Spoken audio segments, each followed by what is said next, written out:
Шекерді ағарған у деп бекер атамайды. Шекер мен тәтті заттарды көп тұтыну, жүрек ауруы, қан қысымының жоғарылауы, ерте қартаю, ми қабілеттілігінің төмендеуі, ұйқының ауысуы, күйзеліс немесе депрессияға жиі ұшырау, артық салмақ сияқты зардаптарға әкеліп соғады. Ал егер шекерден біржолата бас тартсақ ше? Найзағайлы сәлем, назарларыңызға адам шекерден біржолата бас тартса не болатыны жайлы мәліметтер. Алғашқы жарты сағат. Шекерден бас тартқаннан кейінгі алғашқы жарты сағат сіз үшін өте маңызды. Себебі шекер және тағы да басқа тәтті тағамдар аз уақыт өтпей жатып адамның тәбетін қайта ашады.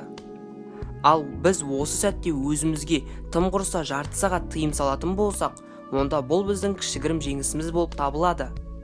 Себебі тәтті заттарға наркомандар секілді тәуелді болып қалған ағзамыз үшін бұл уақыт өте қиын. Бірақ нәтижеге қол жеткізуіміз үшін бұл өте аз. Артық салмақтан арылу. Шекерден бас тартқаннан кейін сіздің ағзаңыздағы артық майлар ыдырайды. Салыстырмалы түрде айтатын болсақ, брокколидегі 100 калория адам ағзасына пайдалы дәрумендерді беріп болғаннан кейін қажетсіз қалдықтары ыдырап шығып кетеді. Ал шекердегі 100 калория ыдырауы қиын, әрі бірден қанмен араласады. Сондықтан шекерден бас тарту арқылы сіз артық салмақтан бір айдың көлемінде арыла аласыз. Жаңа дәм. Біздің тіліміздегі дәм сезетін рецепторлар шекердің жойқын шабуылынан кейін шекер мен тәтті тағамдардан басқа заттарды аңсамайды. Ал егер дәм сезетін рецепторлар шекердің жойқын шабуылынан кемінде 2-3 апта босаса, онда ол басқа тағамдардың дәмдерін ерекше етіп сезінеді. Бұл сізге жаңа өмір бастауға мүмкіндік беруі мүмкін. Себебі сіз үшін пайдалы болып табылатын тағамдардың өзін сіз өте ерекше етіп сезінесіз. Жаңа келбет. Шекер мен басқа да тәтті кәмпиттерден бас тартқан соң, сіздің бетіңіздегі безеулер, тері майлылығы, беттің жарылуы сынды мәселелерден құтыласыз. Әдеміленіп, ажарлана түсесіз. Және қартаю процесі едәуір бәсеңдейді. Бұл дегеніміз 40-50 жаста едәуір жас көрінесіз дегенді білдіреді. Осыдан кейін самооценкаңыз артып, яғни психологиялық тұрғыда көп қиналмайсыз.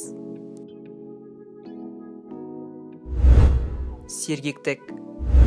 Шекерден бас тартқан соң, кешкі 9 бен таңғы 6 арасындағы ұйқыңыз түзеледі. Бұл сізді ашушаңдықтан, бастырылудан және күйзелістен қорғайды. Үнемі белсенді әрі тазайын боласыз. Бос уақытыңыздың бар екенін жиі байқайсыз және оны тиімді жұмсайтын боласыз. Бұл сіздің өмірлік принциптеріңізді өзгертуі де мүмкін.